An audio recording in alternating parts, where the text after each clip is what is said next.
the Cleveland Cavaliers, who are the best story in the NBA right now. They are sitting in second place in the Eastern Conference, just behind Boston. They have won 17 of their last 19 games, almost 18 of their last 19 games after nearly completing just a ridiculous rally at the end of that game against Philadelphia.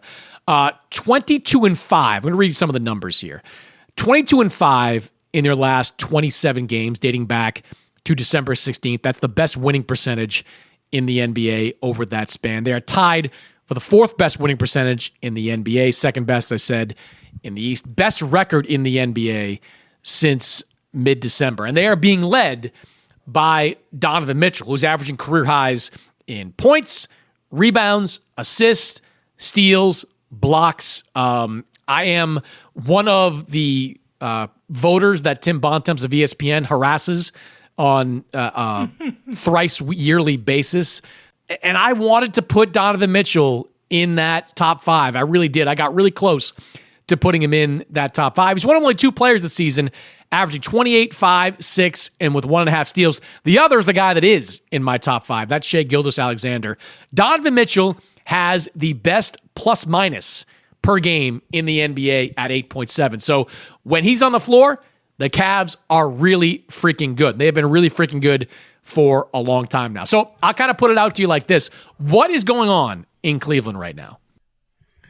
Chris, they've been fantastic, and I'm part of the problem because I think this team deserves way more recognition for what they've done.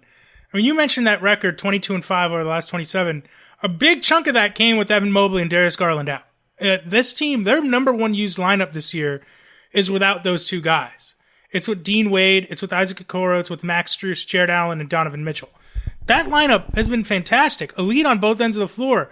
A 19.6 net rating for that group. No one saw that coming this season. They've been fantastic. You mentioned Mitchell. I mean, he's been playing out of his mind.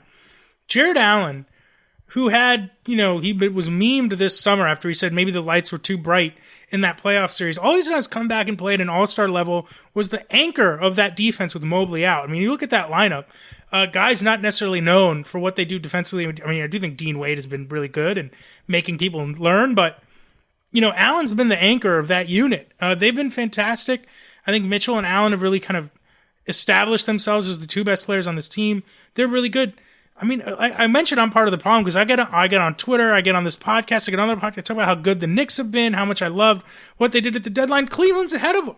And think about people like Jalen Brunson, mayor of New York, just kind of the hype around that team. Cleveland's been better. And they have such a good defense. People always complaining, no team can play defense anymore. That's not true about Cleveland. I think they're second overall in the league, defensive efficiency. Yep. This is a defense that stands the test of time. I think they're fantastic. I thought when they made the Mitchell trade, this was a team that had the potential to make a conference finals with him.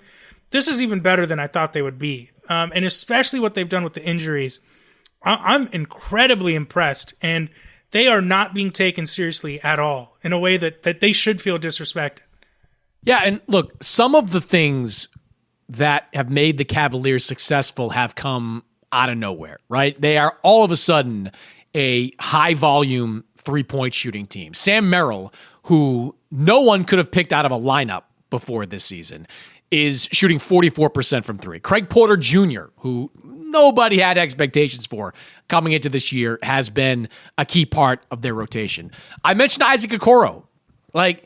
When Darius Garland went down, that was considered a body blow for Cleveland. Isaac Okoro, all he's done is come in, shot 38.5% from three, and played the sturdy defense that they've needed from him at that swing position. And now, instead of having kind of a smallish backcourt, the Cavs have been able to deploy a biggish backcourt, with Mitchell and with Okoro back there. Max Strus getting minutes in that backcourt and wing position as well. So, they've gotten a lot from a lot of different guys, a lot of diversity from their game. Jared Allen has stepped up, and he's been awesome, all-star caliber player all year long. I think the question, look, last year, I'm kind of pivoting all over the place now, but last year, when Cleveland got hot midseason, I went to Cleveland. I did a magazine story on Donovan Mitchell, his impact on that team.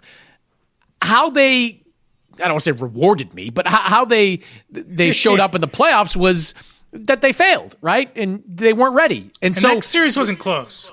No. And the question I then have is like, are things different? Because it's still a lot of the same players on that team. It's still the same coaching staff.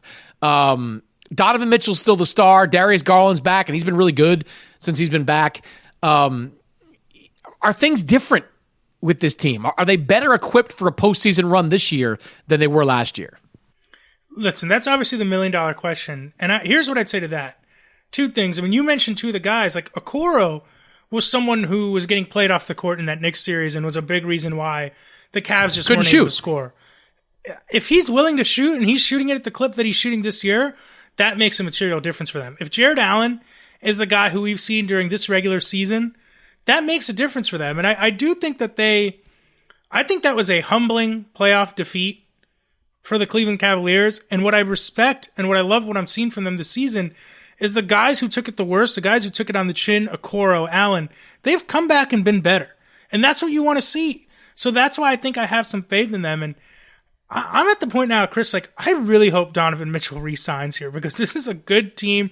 It's an exciting team. And I think that's part of the reason why no one wants to talk about them. Like, once people found out that they were good and Donovan Mitchell wasn't getting traded, it's like all of a sudden they became uninteresting. If this team makes the conference finals, that'd be the furthest Mitchell has gone in his playoff career. Why wouldn't he want to stay here? If they're able to keep this core together, I know it's going to get expensive. I know Evan Mobley, we haven't really talked about him much, maybe hasn't taken the leap a lot of us expected, and I do think they're going to have to make some tough decisions with Mobley and Allen come playoff time, but they're built better for it this year. And yeah, I hope Mitchell stays. I think they have something special going on here, and I think the guys that had an issue in the playoffs last year, they've come back better. They have come back better. You mentioned Mobley, and I think the biggest problem with him, obviously, is that he has not developed into a reliable perimeter shooter, though this month he's been really good. Look at some of them, 58.3% from three. Not at a small, insignificant number either. He's averaging a couple threes per game. He's got to get better at that for them to continue to deploy a lineup with Jared Allen and Evan Mobley there in the front court. So you can't have two guys that are not floor spacers. So Mobley's going to have to get better in that respect. This is going to be, I think, a referendum on this unit this year. If they get to the second, look, they get to the second round and lose to like Boston. Let's say that happens. You can't knock that, right? Boston's ready. Boston's championship team. But if they get beat in the first round again, a lot's probably going to have to change with this team. And I'm not so sure it would mean that Donovan Mitchell would go. In fact, I'm of the belief that Donovan Mitchell's going to stay. And I'm not basing that on any conversations I've had with him, but like, you look around the potential Donovan Mitchell suitors, right? Like, he's not going to go to the Knicks. The Knicks, I think they realize that they can't win with Brunson and Mitchell in their backcourt. Like, that's too small to succeed, even if those guys are really good offensively. Is he going to go to the Lakers? Like, do the Lakers make a big offer for him this summer if the Cavs put him on the table? I think the only way he goes to the Lakers is if LeBron goes back home a second time. Yeah, I mean, I guess he could. Like, he could go there. I mean, you could put together a package of Russell 3 firsts and, recoup some of the draft capital you gave away when you went after him. But I don't know. Like, does Orlando make a play for him? No, because he's not going to re-sign there. Like, you have limited options with Donovan Mitchell. If I'm Mitchell and this team gets to the second round and I get a max level offer, I'm taking it, man. I'm taking it. I deal with the fallout later. You can always ask for a trade, later on if it doesn't work out.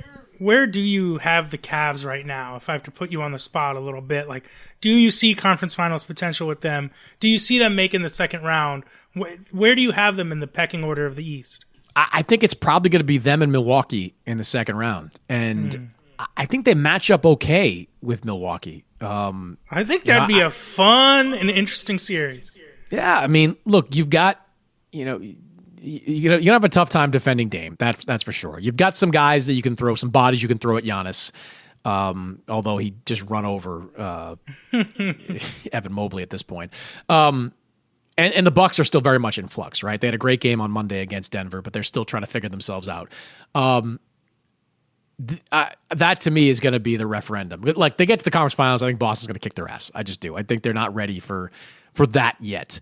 But can they beat a Bucks team which made a coaching change at midseason, which has some questions it's trying to answer internally. Maybe those questions will be answered by, mid-May. But right now, that's the matchup I'm most interested in. If they wind up 2-3 facing each other in the second round, I'm fascinated by that matchup. Yeah. I do think any team in the East besides Milwaukee and Boston that makes the conference finals, it's a huge successful season for them. And I'm also of the opinion I think Boston is like a heavy, heavy, heavy favorite to win the East. But yeah, man, I think a Cleveland-Milwaukee series, if that started today, I don't know who I'm picking. I'm not feeling great about Milwaukee there, just based on what we've seen over the last 30, 40 games or so. Well, because the Bucks would have the same problem with Cleveland's backcourt that Cleveland would have with Milwaukee's backcourt. Like, there are no stoppers there. I saw Pat Bev getting some minutes last night in Milwaukee. Okay, like, I'm not sure he's gonna be able to slow down Mitchell, Garland, those guys. And look, it comes down to, can Okoro make the same shots in the playoffs he's making in the regular season? He has been great over the last month and a half filling in for Darius Garland. Can he be that same guy in the postseason? Because he's a huge weapon if he can, because he can go out there and he can play against a Chris Middleton. He can play some minutes probably against Damian Lillard. Like, you can do a lot with a guy like that if he's able to make shots. But that's a fascinating second-round series. That's one of the more fascinating ones I think that are out there. All right, short episode this week, but we'll be back next week. Make sure you subscribe, rate, and review on the Crossover feed. Keep reading over at si.com. We'll see you next week.